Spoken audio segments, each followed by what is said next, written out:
ভাবতেও পারেনি অসগরা পৃথিবীর যুবরাজ আমি কংস যে ফকরিকে স্নেহ মায়া মমতা ভালোবাসা দিয়ে মানুষের মতো মানুষ করেছে ওই ফকরি গর্ভে অষ্টম সন্তান হবে আমার মৃত্যুর কারণ।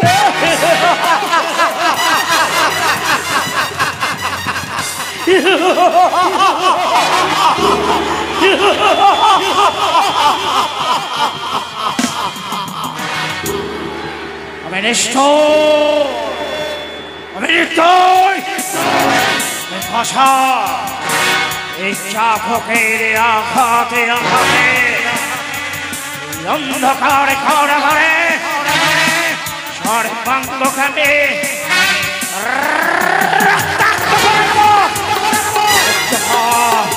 সহ্য কর আমার হাতের লাল চাবল।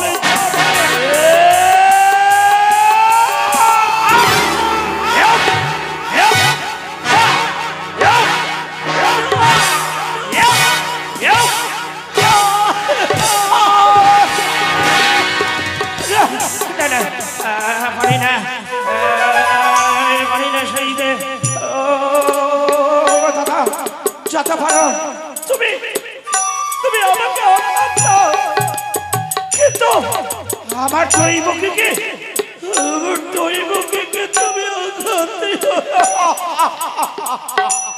বসুদেব মায়ায় আমায় ভুলিয়ে রাখতে পারবে না। ভেবেছিলাম তুমি আমার আপনে চর কিন্তু তুমি আমার জীবনের পরম সন্তান।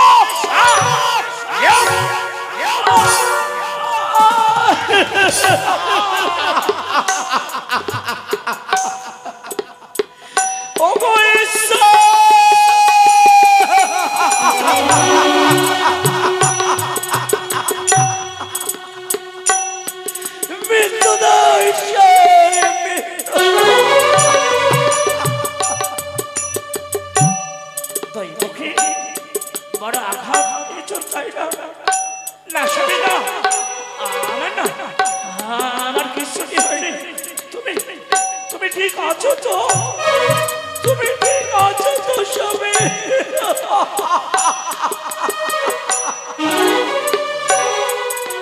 দৈবকে পারে না সইতে দৈবকে তোমার ভালায় ওই চাবকের আঘাতে আমার রক্ত হয়ে এলো চোখের সামনে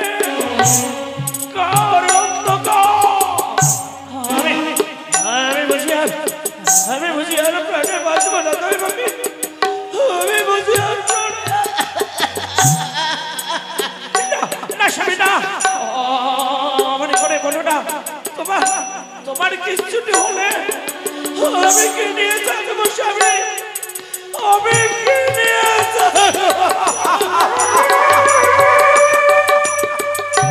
না দৈবকে বাঁচতে হলে দুজনে একসঙ্গে বাঁচবো, মরতে হলে দুজনে একসঙ্গে মরবো।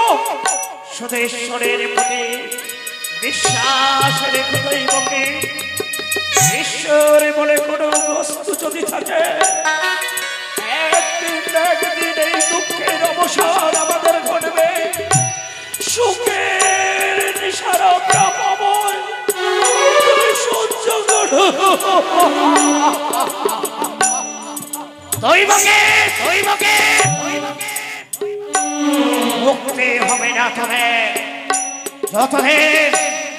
যতদিন আমার জীবনের চরম শত্রুকে এই হাতে আমি হত্যা করেছি ততদিন তোদের মুক্তি হবে না। দৈবকে সহ্য কর এই চাবুকের আঘাত।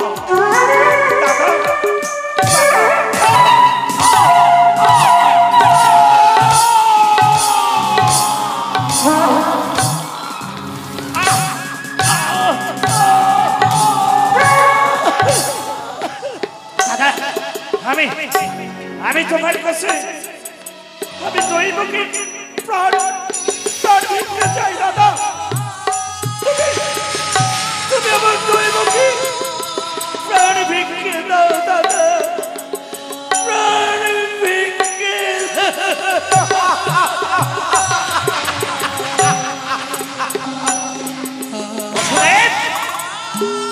তুমি দৈবকে প্রাণ ভিক্ষে চাইছো, প্রাণ ভিক্ষে আমি দিতে পারি, তবে এক শর্তে।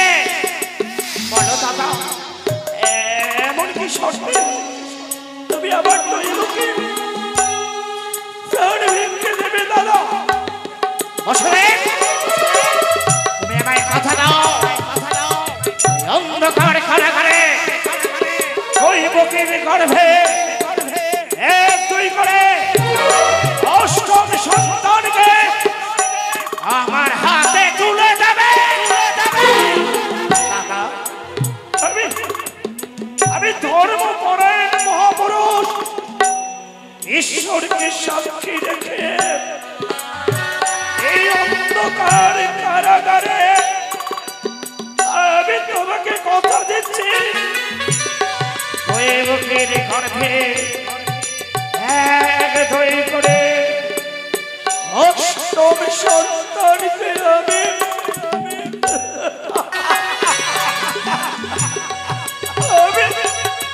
আমি তোমার হাতে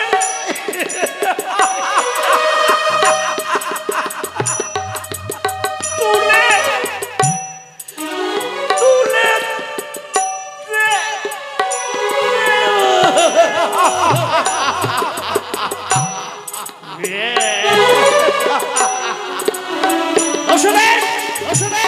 তুমি আমায় কথা দিলে ওই দৈবকের গর্ভে এক দুই করে অষ্টম সন্তানকে আমার হাতে তুলে দেবে। বেশ, আর ওই সন্তানগুলোকে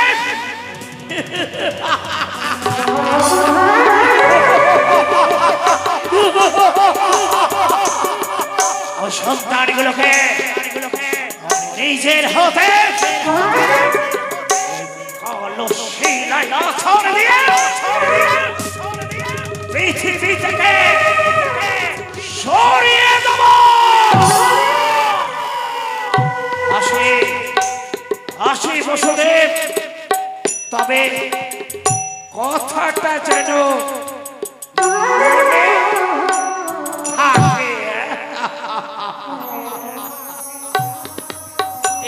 কি করলে স্বামী, কি করলে স্বামী, তুমি কি করলে?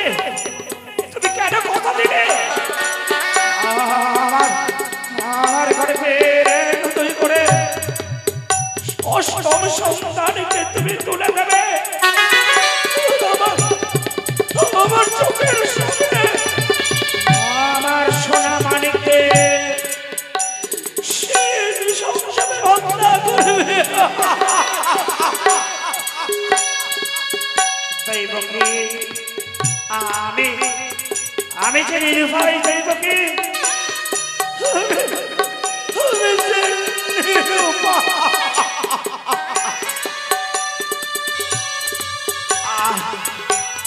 স্বামী স্বামী, অজস্র অজস্র ব্যথা আমি যে আর স্থির ভাবে দাঁড়িয়ে থাকতে পারছি না। আমার মাথাটা যেন স্বামী। দৈবকী, দৈবকী, শান্ত হও, শান্ত হও দৈবকী, তুমি শান্ত হও। জানবো আমি যে মা হতে চলেছি, আমি যে মা হতে চলেছি। কি বললে, কি বললে দৈবকী? তুমি মা হতে চলেছ? স্বামী, আমি মা হতে চলেছি। যন্ত্রণা, এই অন্ধকার কারাগারের এক কোণে তুমি আমাকে নিয়ে চলো। আমি যে মা হতে চলেছি। এসো এসো দৈবকী, এসো, তোমাকে আমি অন্ধকার কারাগারে এক কোণে নিয়ে যায়। এসো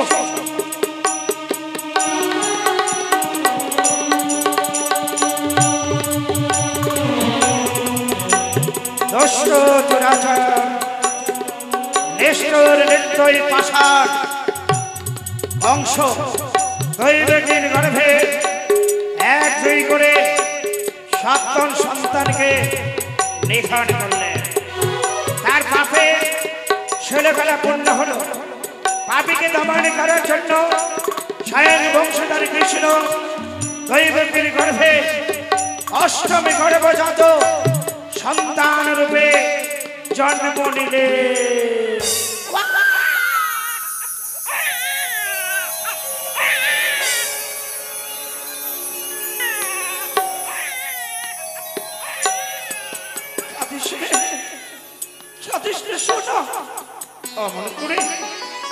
অমন করে কাঁদছিস কেন? ও বুঝেছি, তোর খিদে পেয়েছে। আবার কাঁদছিস? শোনা আমার, মানে আমার কাঁদিস রে। বুঝেছি তোর খিদে পেয়েছে, তাই না? আর তোকে আমি উদয় পূর্ণ করে খাইয়ে দেবো। আর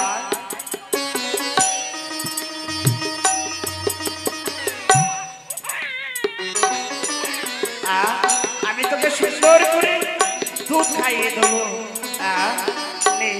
খা খা খা।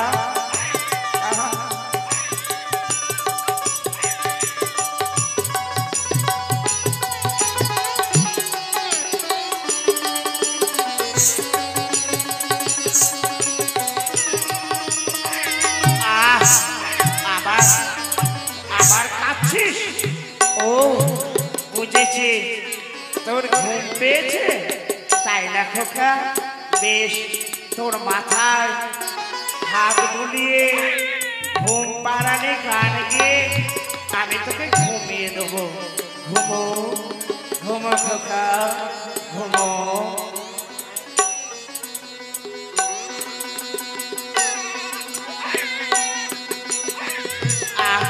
আবার কাচ্ছিস? ঘুমো ঘুমো। এই তো সোনা আমার ঘুমিয়ে পড়েছে। অনেক রাত্রে আমারে ঘুম পাচ্ছে। না না, আমি ঘুমিয়ে পড়ি, আমি ঘুমিয়ে পড়ি।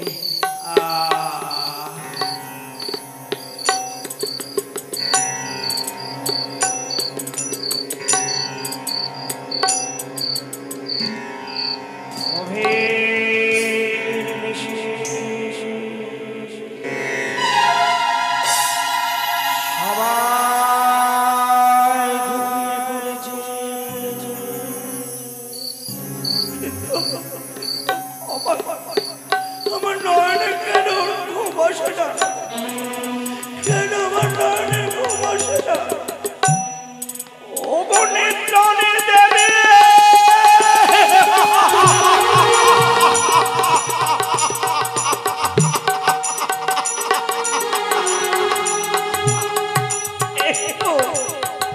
একটু দয়া করো নিদ্রাণীর দেবী। শুধু একটু দয়া করে আমার নয়নে নিদ্রা দাও। আমি একটু শান্তিতে ঘুমোতে চাই। এই তো নিদ্রাণী দেবী দয়া করেছে, আমার নয়নে নিদ্রা ভার দিয়েছে।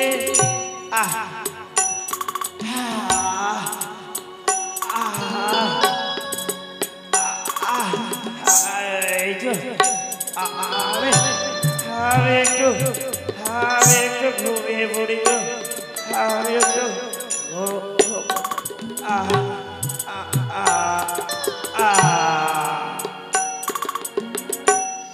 এমন অবস্থায় যে মায়া স্বপ্ন দেয় জাগো।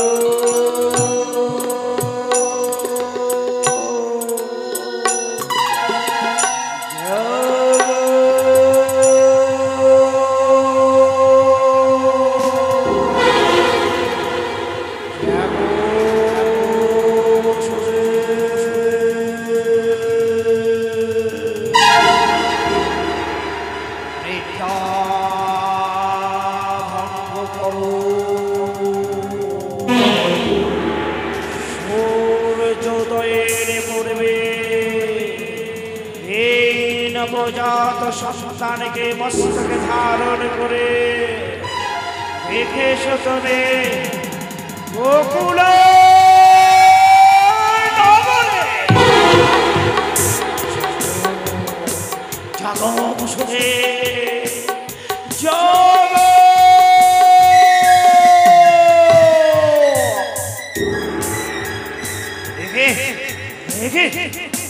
কি স্বপ্ন দেখল?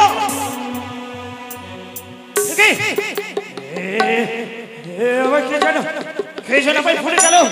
জাগো জাগো বসুদেব জাগো, সূর্যোদয়ের পূর্বে এই নবজাত সন্তানকে রেখে শোনো গোকুল নগরে। এই সন্তানই একদিন এই অন্ধকার কারাগার থেকে তোমাদের মুক্তি করবে। আমি আর বিলম্ব করবো না। এই মুহূর্তে সন্তানকে নিয়ে আমি চুপি চুপি আমি গোকুল নগরে যাবো। আয় খোকা, আয় খোকা।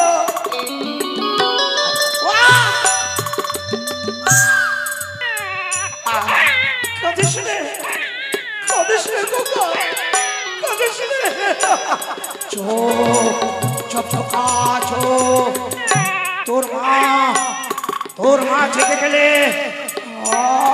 দেবে না।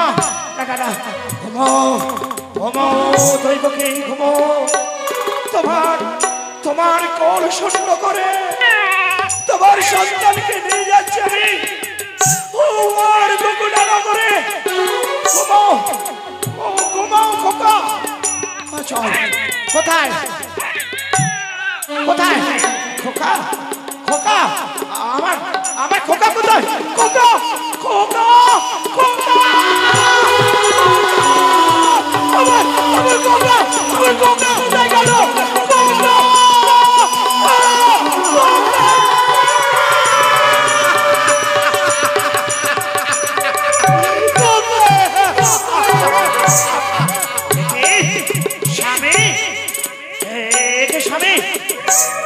কি করেছ? আমার খোকাকে থেকে নিয়ে কোথায় চলেছ তুমি?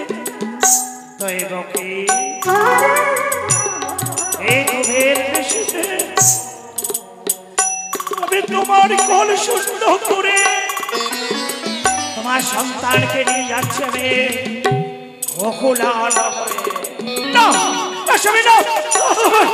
আমার সন্তানকে তুমি ফিরিয়ে দাও। তুমি আমার সন্তানকে ফিরিয়ে দাও।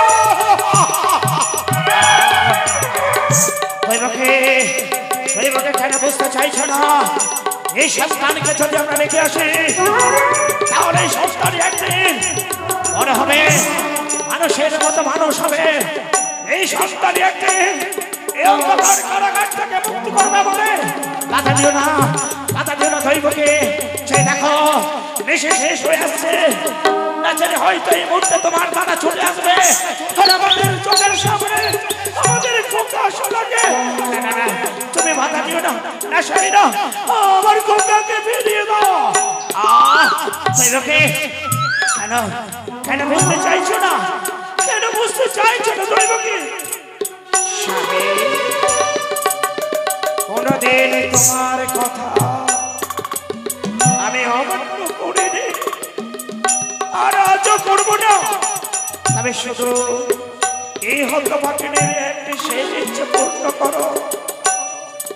খোকাকে যখন নিয়ে যাচ্ছ শেষবারের মতো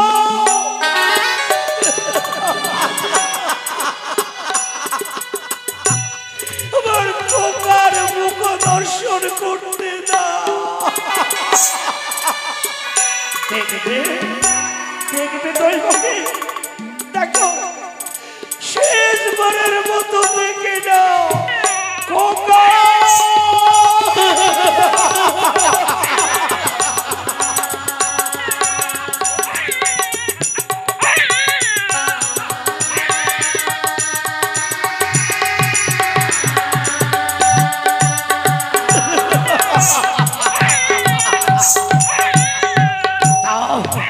দৈবকে দেশে শেষ হয়ে আসছে, দাও দৈবকে সন্তানকে দাও। যাও যা খোকা, যেখানে থাকিস ভালো থাকিস, সুখে থাকিস খোকা,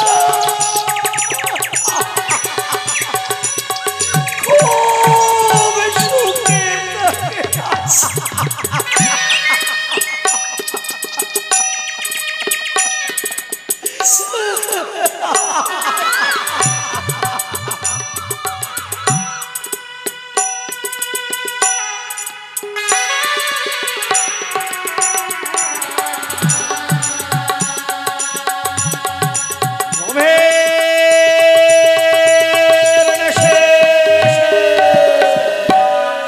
চতুর্দিকে গাঢ় অন্ধকার, দুর্যোগ পূর্ণ নিশি, মাঝে মাঝে বিদ্যুতের আনাগোনা,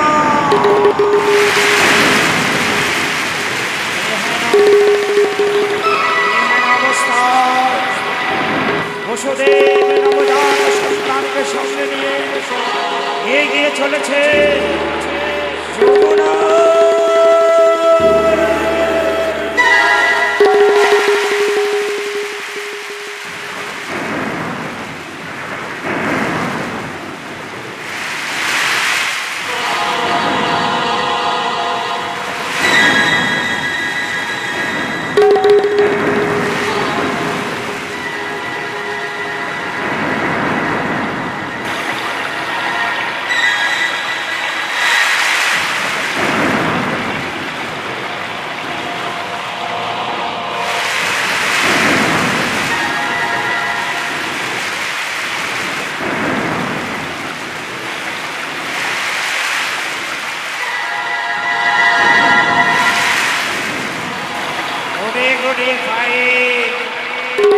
বসুদেব গিয়ে পৌঁছে গেল যমুনার তীরে। স্থির ভাবে দাঁড়িয়ে থাকে দুই কোণে পরিপূর্ণ যমুনার জল। মনে মনে ভাবতে লাগলো কি করে দুর্যোগপূর্ণ নিশিতে পূর্ণ যমুনা পার হয়ে যাব আমি। রক্ষা করার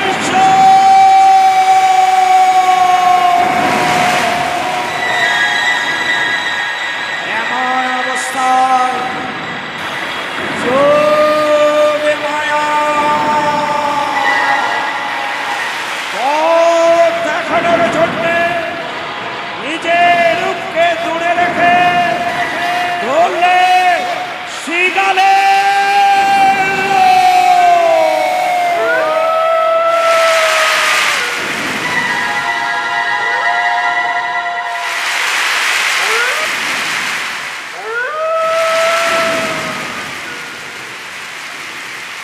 বসুদেব দেখলে ওই শিকালে যতই এগিয়ে যাও, যমুনার জল ততই কমে যায়।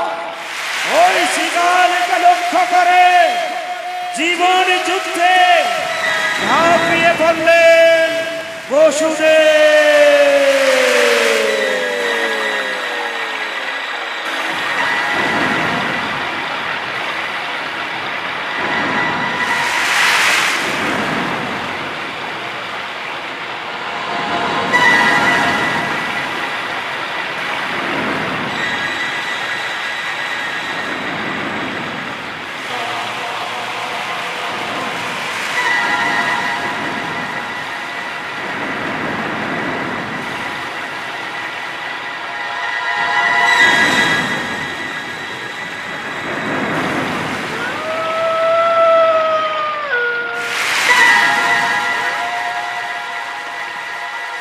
সময় বসুদেব যমুনার পার থেকে ওপারে পৌঁছে গেলে শুরু হচ্ছে এবার মায়ের আসর বন্দনা। আশার বন্দনা বন্দনা আশার বন্দনা বন্দনা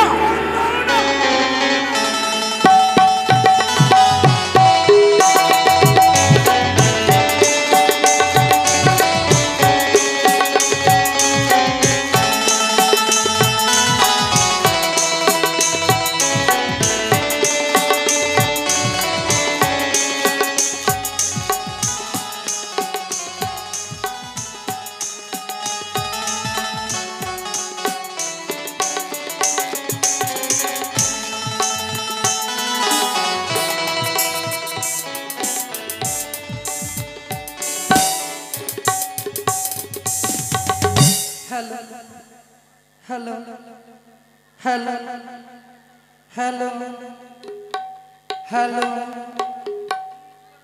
हेलो जी हेलो हेलो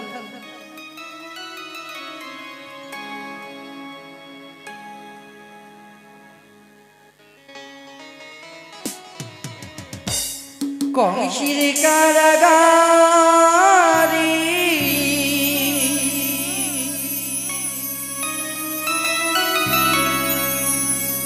মা দৈব কিরি উদারি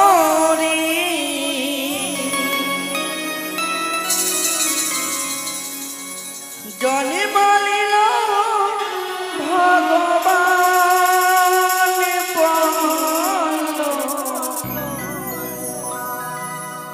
হরে কৃষ্ণ হরে রাম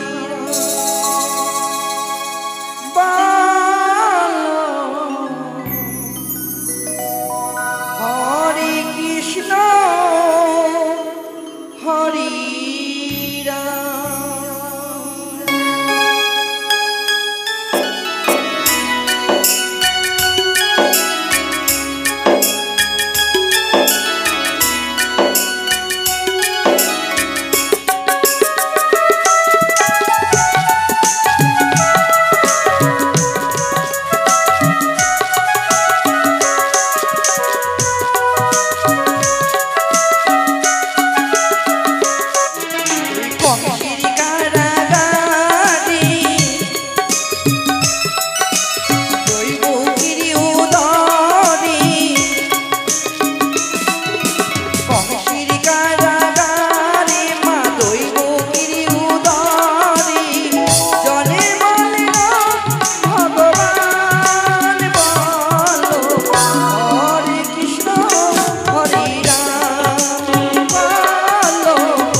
সুধী দর্শক মন্ডলী